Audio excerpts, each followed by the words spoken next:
relationship in today's day and age, who is not a conservative.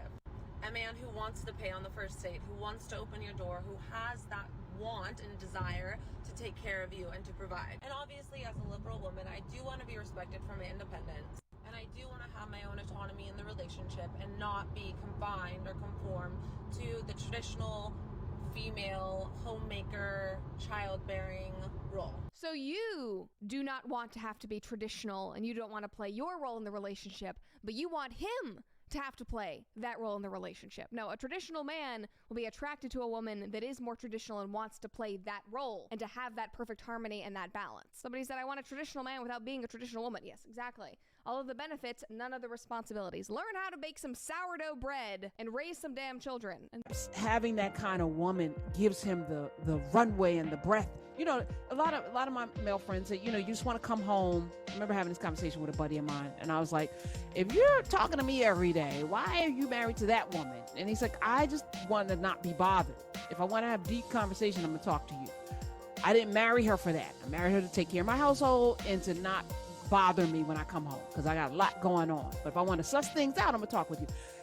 I was insulted by that. At the same time, I was like, how sad to be with a partner that you can't have these conversations with. Do you know what I'm saying? Like, what? Absolutely. What is that? And what do you model? I think a lot of people made that mistake, right? Then the pandemic happened and they were suddenly stuck in the same house. Yeah, you want to have, to me, partnership, not, you know, somebody that you can go. So I think in Jonathan's mind, I want that, you know, a woman that gives me the runway and the space, whatever, but that I know has my back, that gives me the freedom. You know, I think we all just want to be loved in that kind of way, deeply, to know that somebody has me no matter what it looks like. I know you got me. And so that's, right. You know, that's I somebody get that. There's Karen Hunter, the nigga crap. You know, I can do videos disagreeing with everything she says. I have so many videos upon, you know, dealing with her nonsense, but it would be too many videos at once. But there was something she said that, you know, kind of make your ass itch. Pause. She was talking about the Jonathan Major situation, one of her co-hosts, and she goes and she says, she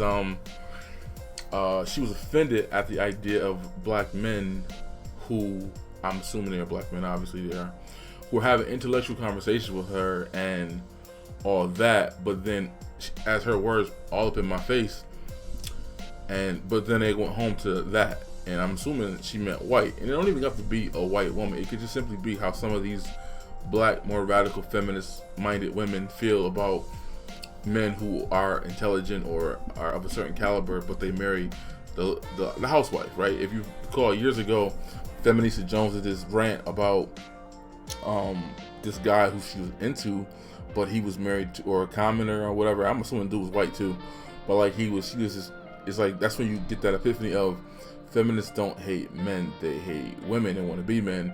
Because she was going in on his wife, like, why would you be with her? She's not intelligent, she's not smart, she doesn't have my attributes, she's not like me. And that whole thing of where you see some of these feminists go viral on TikTok and stuff, because the white ones, because they realize that the type of men that they don't like because they're Republican or conservative or whatever, but they also recognize that the liberal, progressive, feminist men that they claim they prefer men to be, they don't offer the things they want, especially when they get out of that feminist bullshit and they grow up and they start having, you know, get married and have kids, and, you know, all those things go away.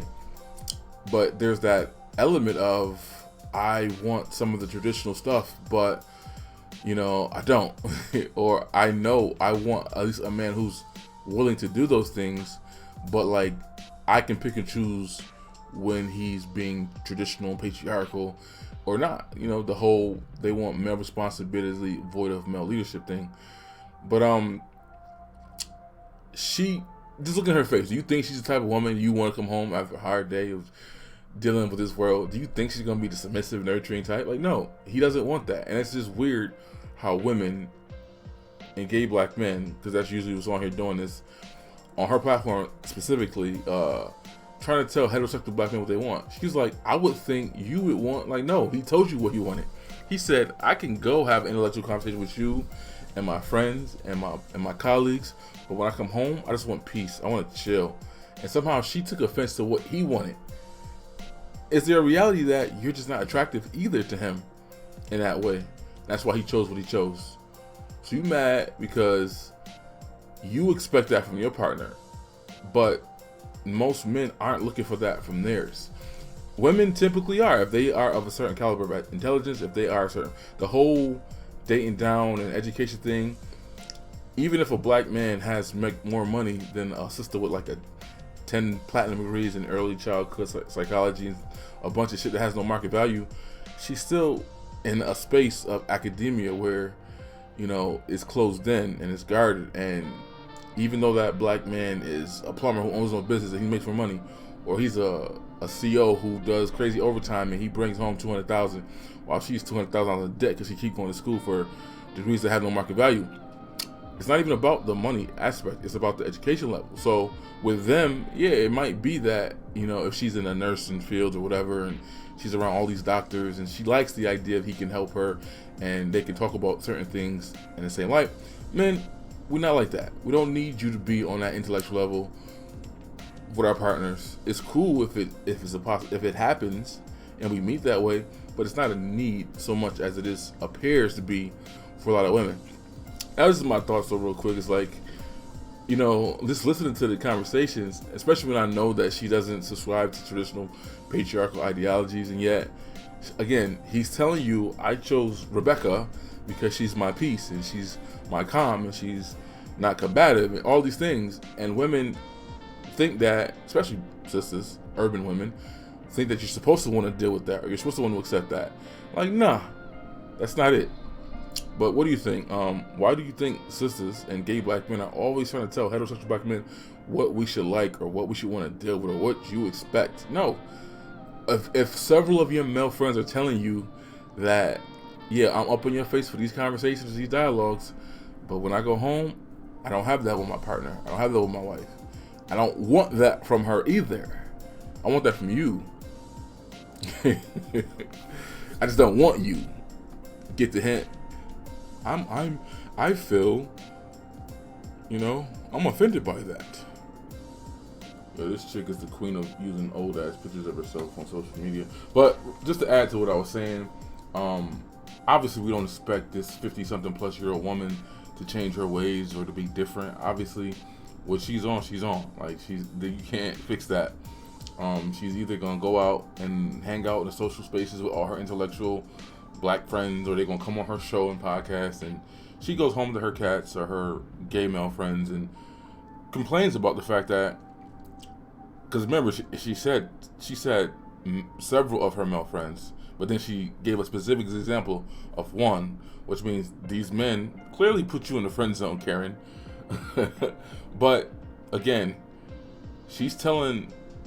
they told her what they want and what they want to deal with.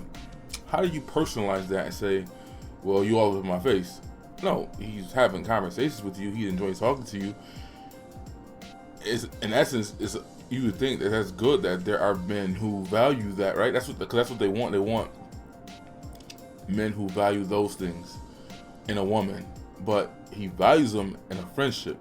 He doesn't value that in a relationship. And that's something Miss gonna be like 100 years old with a bunch of cats is gonna have to figure out the hard way. But again, I don't expect her to change her ways or to be something she's not, because she's not that woman that he chose to be. And she could never be that woman. This is not her nature, right? People talk about women have conditional femininity or conditional submissiveness and all that. No, either you got it or you don't. And she clearly doesn't have it, and she doesn't subscribe to that. If I play any of the other clips that I've done videos on, I just didn't upload yet, her standards and her view of relationships are, you know, egalitarian. I'm not being this soft submissive, not spoken. I'm going to be heard. I'm going to dictate things in a relationship. Like, that's who she is. So we don't expect her to be that, but you can't be surprised why the black men in your space, quote unquote, on your level, don't want women like you. They like talking to you, probably for whatever reason, I don't understand. They're probably a bunch of nigger crap men too, obviously, but they don't want to be with you. That's the hard pill to swallow.